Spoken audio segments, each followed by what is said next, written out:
मुंबई महानगरपालिकेप्रमाणे आता पुणे महानगरपालिकेची पत वाढलेली असल्याचा अहवाल India rating and research private limited या कंपनीने दिली आहे। पत वाढल्याने आता पुणे महानगरपालिकेला कर्ज रोखे घेता येणार असल्याची माहिती पत्रकार परिषदेत महापौर दत्तात्रय धनकवडे यांनी दिली। पुणे महानगरपालिका अतिरिक्त आयुक्त ओमप्रकाश बकोरिया, विरोधी पक्षनेते काँग्रेसचे गटनेते अरविंद शिंदे, भाजपा गटनेते गणेश बिडकर, शिवसेना पक्षाचे गटनेते अशोक हरनावळ, मुख्य लेखापाल उल्का कळसकर आदी मान्यवर यावेळी उपस्थित होते। पुणे महानगरपालिकेची पत मानांकन निश्चित करण्यात India rating and research private limited यांची नियुक्ती करण्यात आली होती। हे मानांकन करताना पालिकेचा 5 वर्षाचा ताळेबंद, जमा खर्च, महापालिकेच्या मालमत्ता, पुढील 5 वर्षाचे उत्पन्न आणि खर्चाबाबतचा आढावा, गुंतवणुका यांचा अभ्यास करण्यात आला होता। त्यानुसार पालिकेस AA स्टेबल असे पत मानांकन देण्यात आले आहे। या मानांकनाची माहिती मुख्य लेखापाल उल्का कळसकर यांनी दिली। त्या म्हणाल्या, JNN अंतर्गत झालेल्या कामामुळे पालिकेची पत ही वाढलेली आहे। त्यामुळे आता महापालिकेला कर्जरोखे उभारता येणार आहे। त्यायोगे आणखी चांगल्या पद्धतीने पायाभूत सुविधा नागरिकांना देता येणार आहे।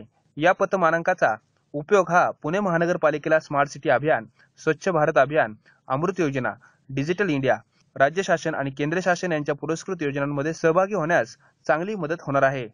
पुणे महानगरपालिका हद्दी व लगतच्या परिसरात शैक्षणिक केंद्रे, IT कंपनी, रोजगाराच्या संधी यामुळे पुणे महानगरपालिकेच्या क्षेत्राचा आर्थिक विकास झपाट्याने होत असल्याचे यावेळी प्रशासनाकडून सांगण्यात आले आहे।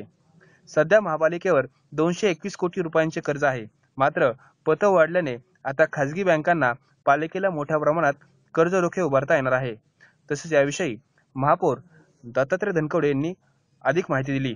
पुणे महानगरपालिकेने आपल्या महानगरपालिकेची पत या मार्केटमध्ये किंवा या राज्यामध्ये काय आहे याच्यासाठी याचे मानांकन निश्चित करण्यासाठी India rating and research private limited यांची नियुक्ती केलेली होती आणि त्यांनी सर्व बाबी तपासल्या। महानगरपालिकेचे ॲसेट्स असतील किंवा त्यामध्ये महानगरपालिकेचं उत्पन्न वाढ असेल, तर ह्या ज्या सर्व गोष्टी होत्या या सर्व गोष्टी, जमा खर्च, ताळेबंद गेल्या 5 वर्षाचा, ह्याची सगळी माहिती घेऊन जवळजवळ एप्रिल 2015 पासूनचा जो अहवाल आहे किंवा त्याच्यामध्ये काय काय गोष्टी आपण केलेल्या आहेत, मागील काळामध्ये काय काय सुधारणा केल्या होत्या किंवा आपलं उत्पन्न वाढण्याच्या दृष्टीने काय काय उपाययोजना महानगरपालिकेने केल्या, ॲसेट निर्माण करण्यासाठी कोणत्या पद्धतीने आपण डेव्हलपमेंट त्यामध्ये केलेली आहे, या सर्व गोष्टीचा अहवाल त्यांनी केला। या सर्व गोष्टी तपासल्या आणि त्याच्या अंती आपल्याला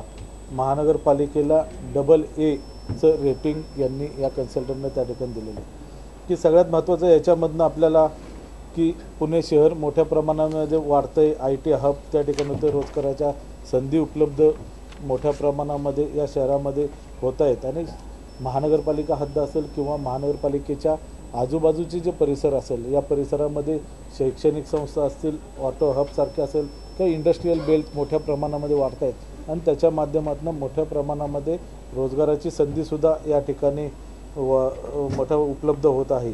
तर असे हे सगळ्या गोष्टी त्यामध्ये आहेत। त्याचप्रमाणे महानगरपालिकेने उत्पन्नाचे स्रोत वाढवण्याच्या कामी केलेली प्रयत्न असतील किंवा सुधारणा असतील, मग ज्याच्या माध्यमातून कर असेल, कराच्या माध्यमातून किंवा कराच्या व्यतिरिक्त इतर स्रोतमधनं महानगरपालिकेचे डेव्हलपमेंट कशा पद्धतीने करता येईल, मग CSRच्या माध्यमातून असेल किंवा PPP मॉडेल राबवून आपण ज्या पद्धतीने डेव्हलपमेंट करतो आहे त्याचं जे आपण त्यामध्ये समावेश करून घेतला, त्या सर्व गोष्टीची मुळे एक पुण्याचं जे रेटिंग आहे त्याच्यामध्ये वाढ झाल्याची आज आपल्याला दिसून येते आणि नागरिकांना, पुणे शहरातील नागरिकांना चांगल्या प्रकारच्या सुविधा देण्याचं काम या माध्यमातून आणि त्याची क्षमता वाढल्याचं सुद्धा या संपूर्ण रेटिंगच्या माध्यमातून आली आणि त्याचप्रमाणे जर भविष्यामध्ये मग आपल्याला ज्या अमृत योजना असेल, स्वच्छ भारत असेल, स्मार्ट सिटी अभियान असेल, digital India, housing for all किंवा इतर ज्या योजना केंद्र सरकार असेल, राज्य सरकार असेल,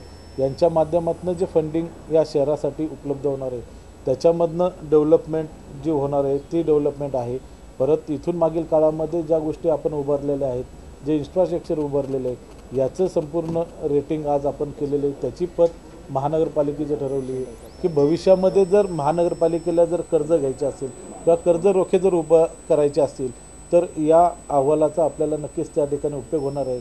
म्हणजे आज अशा पद्धतीचा अहवाल त्यांनी दिलेला आहे की भविष्यामध्ये जर आपल्याला अशा प्रकारचे काही कर्जरोखे उभारले तर ते कर्ज फेडण्याची क्षमता या महानगरपालिकेमध्ये आहे, असं या अहवालाच्या माध्यमातून समोर त्यांनी दिलेलं आहे.